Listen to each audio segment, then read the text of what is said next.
dalam Quran. Makanya orang yang dari kecil melakukan amal sholat sampai tua pun bingung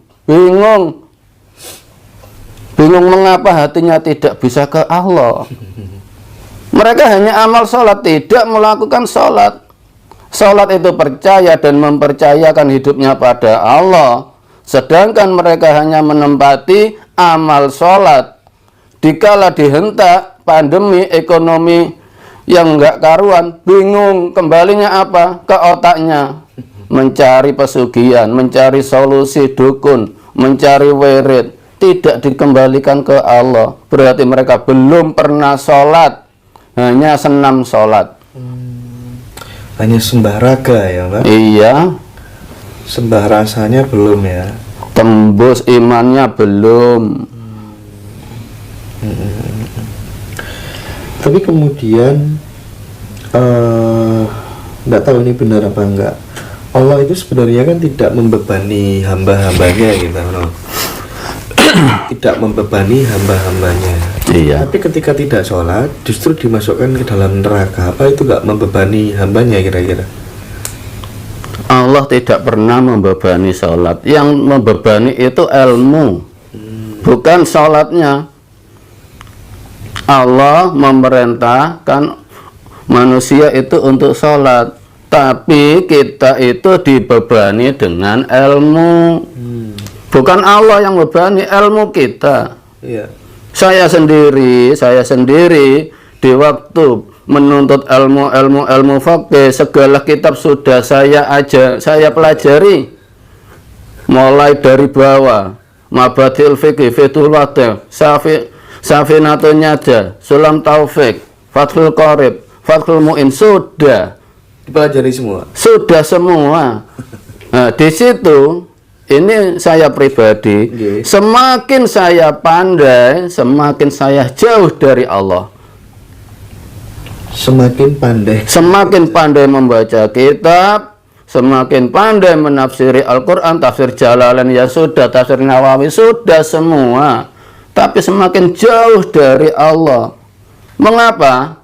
Di saat saya sholat, saya menghadapi problem orang-orang sekitar apapun, saya larinya ke kitab, ke keterangan kitab. Di waktu saya sholat, Allahu Akbar, ingatnya apa? Kata kitab ini, kata imam ini, sesudah takbirul ihram baca Fatihah, sesudah kalau Fatihahnya nggak baik harus dibaik-baikan, sesudah itu rukuk. Sholatnya ingat pada kitab, pada yang menulis, sama sekali tidak ingat Allah. Makanya orang untuk menuju Allah dipersulit dengan ilmu kalau itu beragama.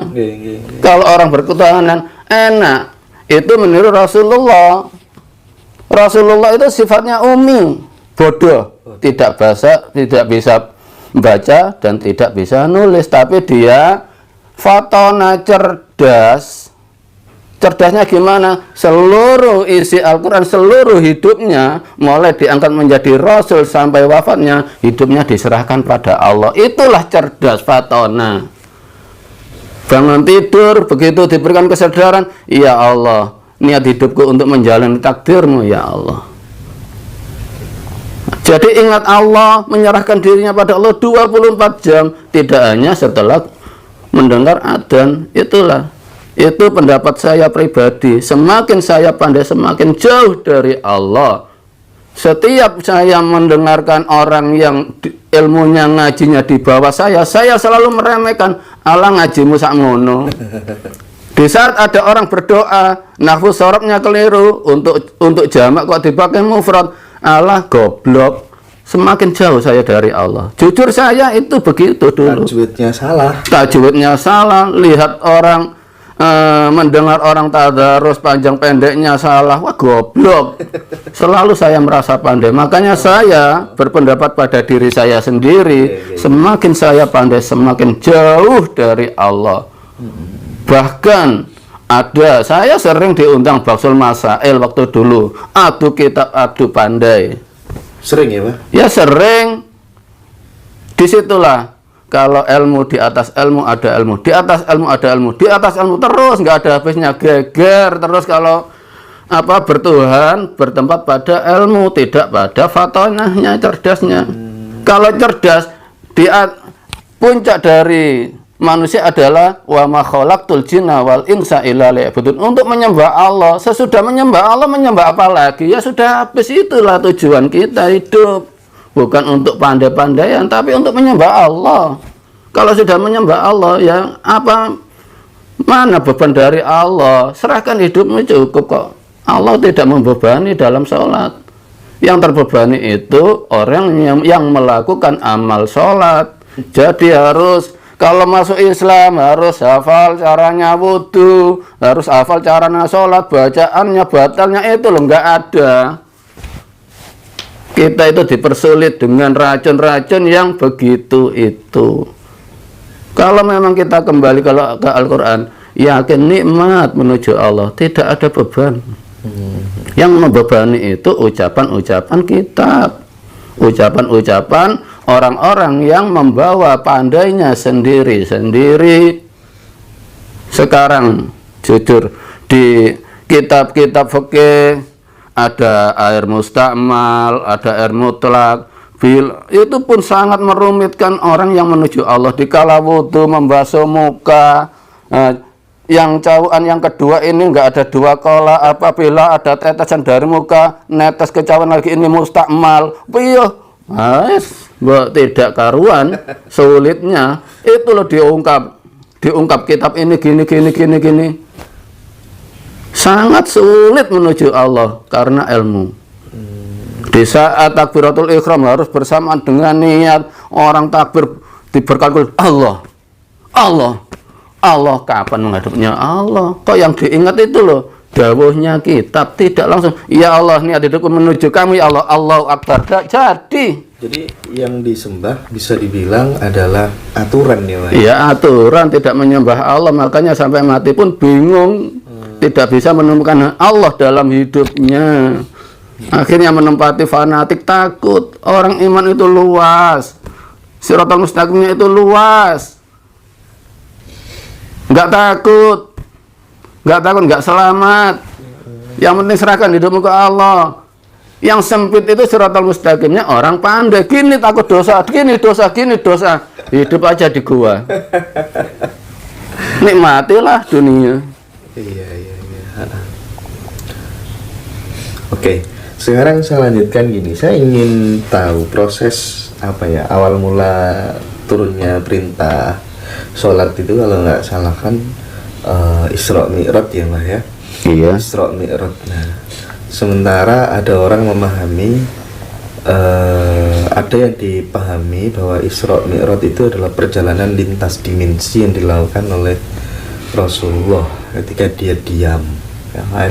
Cuman ada juga yang beranggapan terjadi secara fisikal, Rasulullah naik buraq meluncur ke atas kayak Dragon Ball gitu, naik awan kinton, ya kan? Seperti di film-film waktu saya kecil dulu. Nah, kalau Mbah No melihat dan memahami tesis itu, kira-kira seperti apa Mbah No? Hakikat Isra Mi'raj. Makanya Al-Quran itu jangan di otak, resapi dengan iman, resapi dengan hati dan iman. Jadikan Isra Mi'raj itu kelakuan, bukan dongeng. Surat Al-Isra hanya menyebutkan Subhanalladzi asra bi 'abdihi lailam minal masjidil haram ilal masjidil aqsa barakna haulahu linuriyahu min ayatina. Di situ tidak ada dalam Al-Quran kalau Rasulullah di waktu Isra Mi'raj itu menerima 5 waktu, harus mondar-mandir, awalnya 100, itu kitab dardir. Cerita kitab dardir dalam Al-Quran nggak ada. Nah, di situ kalau di otak ada yang bilang dengan naik buraq secara fisik, ada yang secara duduk. Kalau saya pribadi, Rasulullah itu Allah yang menjalankan, bukan jasadnya. Iya, iya, iya. Tapi sambungnya pada Allah. Betul, betul. Dan orang yang benar-benar melakukan kelakuan Rasulullah, bersandar pada Al-Quran, saat ini pun bisa diberikan ya? Isra Mi'raj. Demi Allah bisa. Semua orang bisa mengalami fase Isra Mi'raj dalam dirinya sendiri, dengan catatan hatinya benar-benar sambung sama Allah langsung ya. Iya, demi Allah bisa. Bisa dibuktikan. Saya pun bisa menuntun orang untuk Isra Mi'raj, masuk ke alam malakut, masuk ke Lauhul Mahfuz. Itu hal biasa untuk orang yang memang dekat dengan Allah. Itu bukan hal yang luar biasa. Sudah biasa kalau hidupnya diserahkan pada Allah. Bukan sesuatu hal yang mustahil untuk dilakukan. Bukan hal yang aneh, itu biasa. Tadi Mbah No menyebut tentang alam malakut. Ada yang namanya alam nasut, alam malakut, alam jabarut, alam lahut. Itu sebenarnya pengertiannya apa sih, Mbak? Ya memang kalau masuk ke alam malakut memang ya berjumpa dengan para malaikat yang semuanya sujud. Malaikat ya yang saya ketahui ada kalanya semua itu sujud. Dikala mereka dikunjungi oleh orang-orang yang memang benar-benar menuju Allah, mereka semua bangun dan memberikan salam. Itu perjalanan pribadi. Jadi sayang ya, kalau memang percaya silahkan, nggak percaya silahkan. Tadi yang untuk alam nasut, alam jabarut, alam lahut, itu kira-kira bagaimana itu, Mbah No? Itu saya nggak tahu, cuma dalam hati ya Allah perjalankan saya ke alam malakut, Allah pun menjalankan. Dan alam-alam yang Mas Hendra sebut tadi, saya nggak pernah minta ke Allah ke situ. Iya. Seperti itu kan tergantung apa permintaan kita. Iya. Ya. Kemudian ini Mbah No, apa itu namanya? Saya terkadang berpikir keras. Kenapa ya Tuhan kok menurunkan nabi-nabi itu di tanah Arab ya, kok nggak diturunkan di tanah Jawa begitu? Kemudian muncul spekulasi jangan-jangan karena yang di sana tuh rusak semua, sementara orang Jawa udah baik-baik. Itu gimana kalau Mbah No menangkapnya?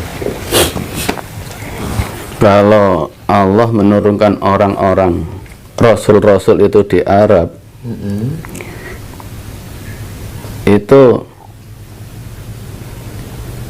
ya mungkin di waktu itu di Jawa masih belum ada, belum seberapa ada manusianya dan masih berbentuk rimba.